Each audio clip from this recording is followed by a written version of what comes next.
हरिभाई देवकरण प्रशालेत इयत्ता 9वीत शिकणाऱ्या राजनंदिनी अनय कांबळे राहणार कोनापुरे चाळ हिचा घरातील जिन्यावरून वरच्या खोलीत जात असताना शॉक लागून मृत्यू झालाय। शॉक लागल्यावर कुटुंबियांनी तिला ढकलण्याचा प्रयत्न केला, परंतु करंट सुटला नाही। डोळ्या देखत तिचा जीव गेला।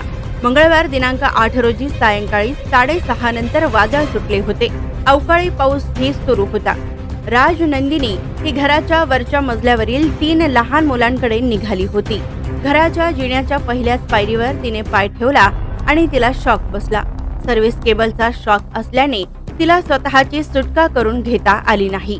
तिच्या घराच्या वरील खोलीत 3 चिमुकली होती। सुदैवाने त्यांना काहीही झाले नाही। राजनंदिनीला एक भाऊ असून तो इयत्ता 11वीत शिकत असून तिची लहान बहीण 7वीत शिकत आहे। तर त्याची आई मजुरी करून त्यांच्या शिक्षणाचा खर्च भागवते। तर त्यांच्या घरावर मंगळवारी काळाने घाला घातला आणि शॉक लागून राजनंदिनीचा मृत्यू झाला।